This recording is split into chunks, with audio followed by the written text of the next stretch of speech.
Very happy. Liam Rosenior, thank you so much for coming out to join us. This is your biggest win in your tenure in the Premier League under Chelsea. What a place to come and do it. Yeah, it was a really good performance. I felt from the first whistle, we controlled the game, and it's a great finish from their lad to go 1-0 up. And then our response, I thought, was excellent. I felt it was everything I wanted to see in the team in terms of our possession play, in terms of our incision. And we get 4 goals at a really difficult place with against a really good team. And to be honest, we could have had more. And I know there's a lot more to come, but overall, very, very happy with tonight. Liam, you talked about big moments in games being the difference between going from where we are to where we want to go. I felt like we got that right tonight. The moments fell to us, but also we made them fall to us. Yeah, there's fine margins. I mean, fair credit to Aston Villa, they left 4 up on corners and it caused us a problem in the first half in terms of our set plays, and I think it's millimetres for them, and they're the margins at this level. They've gone our way. I think we deserved that though with our performance. Some of our football was everything I wanted to see. The build from the back, playing between the lines, being incisive. Yeah, it was an excellent performance, but it was against a very, very good team. Yeah. Go on, mate. Garnacho as well. I think you said before the game you were really impressed with him in training. Yeah. He performed really well tonight. He was outstanding. Yeah. He was outstanding. I've had a lot of conversations with him, a lot of conversations with all of them. I said to him just in there, I knew he would play well tonight because of how he's trained the last 10 days, 2 weeks.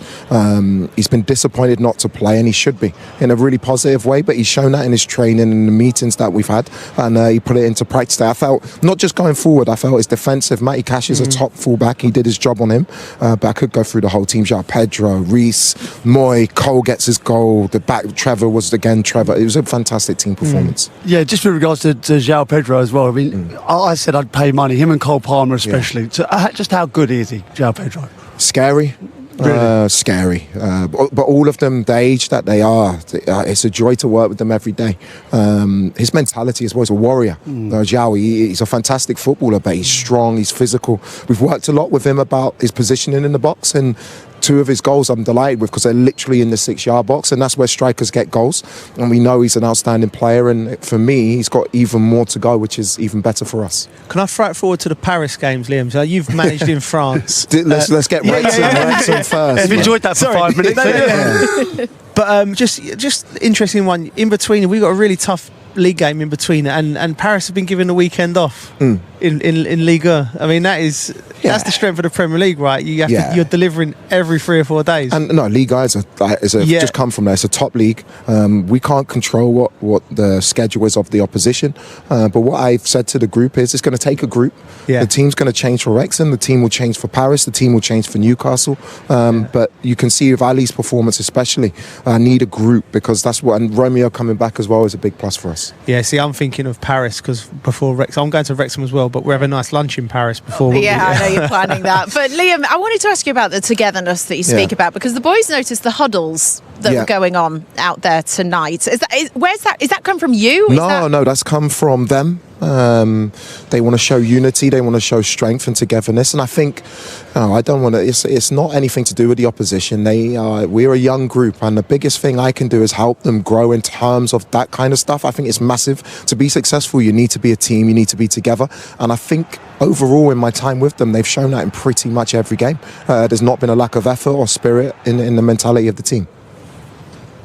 Do you think, because your players are so young, one of the youngest in the Premier League, do you think, obviously you're a young manager yourself, is it easier for you to kind of relate to them? Do they appreciate the fact you're on their level? No, I think they probably would say I'm not on their level. No, it's not about age. I think you can be an older manager and connect with the players.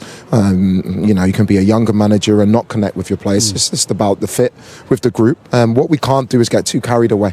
After Arsenal, we didn't get too carried away. We're in disappointing defeat, and we can't get too carried away now. We've had a really good result and performance here. We just have to stay consistent, and hopefully that consistency will get us to where we want to be. Awesome. Liam, we're going to let you go. Thank you so much for coming to join us. We really do appreciate it. Well done tonight. Good night. Thank you. Appreciate it. Well done. He describes Joao Pedro as being scarily good. Yeah. Like the levels that he could go to. Joao Pedro has scored 10 goals under Liam Rosenior's 12 games that he's been in charge. Do you think, obviously it's natural talent, but what do you think he is also bringing out? It's interesting what he said. He said he's a warrior as well. Well, you can see that in him, Crouch, in the way he moves and the way he holds the ball and he handles it. And then Brazilian boys often are. I think this is the goal. This is the chances early on created. The balls over the top with the Villa line was just this is the goal for first Pedro goal. Like, he was exploiting, because he plays that number 9, Crouchy, but he sort of flits in between the centre half. So Konsa and Mings, he couldn't pick him up all night. What I like about him, obviously he's got his goals tonight and he's brought a lot of goals to his game, but he's so much more than that. He can drift out to the left-hand side, he can play in the hole, he can play all the way up top. He can kind of float around. I think he's an all-round footballer. And some of the things he does with the ball, some of his touches, some of his, he can go past people. Like, he's got absolutely everything to his game. He's the type of player I absolutely love to watch. Yeah. How many more levels has he got? Well, I think there's levels with all of them, and that's the reason Chelsea do this. The way they're buying players to because there's room in them, there's improvement in them. So Joao Pedro is a Premier League player now. He's been a Premier League player for a long, long time, and when the players all improve together, and when it clicks like it does tonight, they can compete with anyone. I'm sitting there tonight watching them going, I tell you, I can't wait for this Paris game now, because it's going to be really good. And the secret and the key for Liam and his staff and the players is consistency.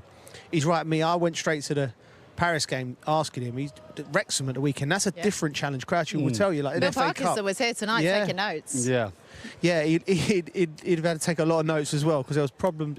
He'll be looking at both wingers, Cole Palmer tucking in off the right and Garnacho running behind. They can hurt you from so many places, Chelsea. Let's have a look at the goals, though. Was this second goal Joao Pedro's best of the night? Yeah, I think Garnacho down the left-hand side. He had a great game, to be honest. One of his best games in the Chelsea shirt. Matty Cash was in trouble. Enzo Fernandez shows you what he gives you when he's higher up. He was so good, kind of for the first goal where he's played it from deep. But with that one, it was a great pass. He was just onside, and Joao Pedro, I think, is full of confidence. How hard is that, Crouchy, from a striker's perspective? Yeah, you know what, the size of Emi Martinez coming out at you like that, and you just know he's got that in his locker. He's totally calm, consistently calm on the ball, consistently calm in front of goal. Fantastic footballer. Cole Palmer back amongst the goals again tonight. Just right place, right time, great finish. Do you know what? He was great, Cole, night. They couldn't pick him up, Aston Villa. He was finding pockets of space all night. And I like him coming off the right. I don't mind him coming off there, because I think it gives Gusto opportunities here. This weight of pass as well, that's superb. And then he goes in here. Now, don't underestimate how good a finish that is. You see it better from this angle coming up, because as he comes onto it, he has to strike it on the run into the ground, and he smashes it. Look at that strike. His technique's wonderful to watch, and his weight of pass, like you say, I think for the fourth goal as well, and for that one, just Reece James, he knows he's there. It's never over here. It's a perfect weight every time, and even to finish, it's just so difficult to keep that down, but beautiful technique. And then it was like Chelsea were just on a run, and this juggernaut was just happening again and again. A good team goal for the fourth. Good team goal again. Cole Palmer, that pass again. I think the back four is something Unai Emery will look at. That's unlike them in be that open. And the ball, Garnacho the touch, and he just slid it across for Pedro. Look, what's it like at the Ritz? Go and get your hat-tricks. There you go. We can't. Obviously, Chelsea were fantastic, absolutely brilliant, one of their best performances. But Villa really, really gave it to them on a plate today. I think that defensively they were all over the place. How they continued to play that high line, it could have been 5 or 6 by the end of the night. It was a disappointing night for Villa. Okay. Unai, for you, what went wrong for your team this evening? Chelsea. When you say Chelsea, what about the way that Chelsea played? Did your team find it difficult to adapt to tonight? We compete, and the first half they were dominating more, but we were defending, getting some transition, and we scored the first goal. Then they were getting our box, and not clear chances, but a lot of corners, and in some moment they could score like they did. And after it, we scored the second goal, was VAR refused. And after it, they scored the second goal. Was the key moment. But of course, they were playing well, they were competing well, we were as well competing, we were more or less taking our chances, and the match was equal in the result and so tight. But they were as well playing better than us and dominating more than us. The second half, we started well, the first 5-10 minutes, but after they scored the third goal, they got confidence completely in the match, and they played sure, playing sure, feeling confidence, defending well, and we tried, but was not enough. And what we did wrong is more how we face today Chelsea, and they showed as well their capacity. Your teams are often on the front foot. You were willing your team forward at so many times tonight. Was there a temptation to maybe change how high up the pitch your team were? Chelsea seemed to get a lot of joy in the first half and in the second half in behind your back line. We are now in bad moment. Okay, bad moment. And of course Chelsea, they are so happy and they deserve to win today. Okay, and we can understand the situation we have now. But overall, still 3 points in front then, okay? And it's because the consistency is very important. But now we are not being consistent in this moment. In the match, more or less, something similar. We were competing, was not enough against Chelsea. But in 29 matches, we are being better than them, not today. Now is the moment to find solutions for this moment we have, and how we can recover again our confidence, our good form, our good feeling together in everything, and then try to get some days working, getting balance, and trying to work things. Now we are not doing like we did before for different circumstances, but again, try to do the last 2 months with the objective we have, how we can again recover our structure, because we got it through our structure, and now in our structure we are doing something wrong because the structure is not being strong like it was before. And this is now my concern, this is now my responsibility, and of course I am going to share with the players, but still time to recover it. Thanks, Uno. Appreciate it. Brilliant interview. He said exactly how the game went. He recognised his faults. He called for calm. And he knows that there's, like, I think what he said there was, for 29 games we're still better than Chelsea, but not now, not at this moment, and we need to be calm. It's on my responsibility with the players to find our feeling. Brilliant. I mean, that's the sort of manager. If you're sitting there as a player, you're listening to him speak. He just broke it down, and he said, "Be calm. We need to get back on." And we are still, they're still riding high, and it's a great season for Villa. They just need to recapture something. So difficult, I think, to come out at that after a game like that. I felt like he was taking a deep breath, trying to speak rationally. I think he might have been slightly different to the players in the dressing room just then. To come out and give a calm interview as he did there, I thought he spoke really well. But I'm worried for Villa, if I'm being totally honest. They've had such a good season, and we can't get away from the fact that the supporters be so pleased with how they've performed. But recent times, the last few games, they haven't been at it, and they have injuries. I think their midfield, first choice midfield, has been completely decimated with Kamara. McGinn gives them so much in leadership qualities, organisation.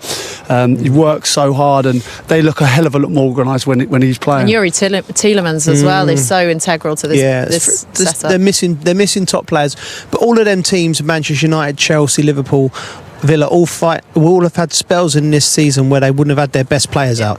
Villa have got a spell now where they've got that, and they have to find solutions, and that's the thing. You players that are coming in, your Barclays, the Buendias of this world, they need to come in and keep that level up, because the Premier League is long gone are the days when it was like 12, 13, 14 players. 15 players that were doing it. It's now 17, 18, 19, 20 players. The demands are that high. Even the big players, I think Konza didn't perform tonight. Ollie Watkins is suffering a bit of lack of confidence. You can see it. Morgan Rogers was on absolute fire at the start of the season, not quite at it as well. So there's a few factors as to why that's happening. I mean, this place was a fortress for Chelsea to come here and destroyed them really tonight. Gaps all over the pitch. That wouldn't have happened at the start of the season, and it's happening now, and that's something that needs to be addressed. Well, it was a really positive start, Douglas Weiss, with the early goals. His first goal in over 2 years. What did you like about this at this point for Villa? At this point, they look full of energy. Douglas Luiz broke through the lines. tries to play it. He gets forward here. Leon Bailey, he's come back. He dribbling off the left foot, drives inside, leaves it there. Ollie Watkins, a lovely over, and then he finishes it. And at this point, you're like going, well, this is it. This team looks like they've refreshed. They're back at it, and that's a beautiful finish.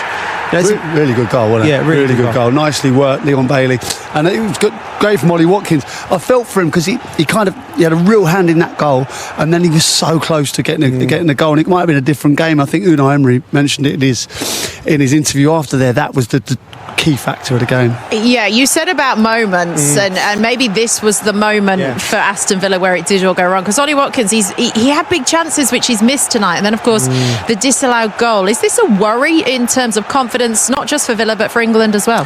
Well, first of all, it's Ollie Watkins. We know what a top player he's been and done and still is for this club, but he's having a moment, which is 12 games now with one goal, where it's just not happening. And when you have moments like that, Crouchy, things like this happen, where you're offside by what was it, a patella or a bunion or something? Half a patella.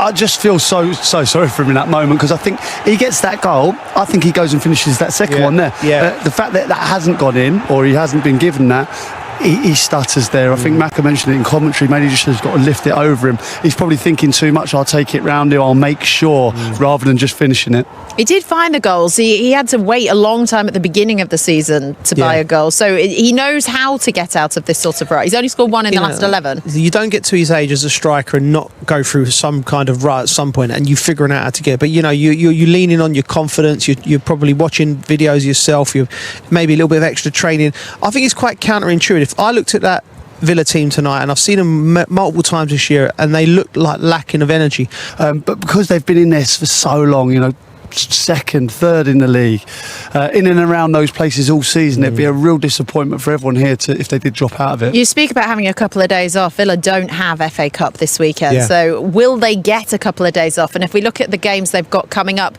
compared to what Chelsea have got coming up here, who has the better run in here? Because looking at Chelsea's fixtures, they look tougher than potentially what Aston Villa's got. Bearing in mind, Chelsea got Newcastle, Man City, Man United, all coming out. Villa, West Ham, Nottingham Forest, Sunderland, those kind of teams that are more, not Sunderland, but certainly the other two, fighting for survival. I think both teams, Crouchy, will be where Chelsea still in Europe after the Paris games.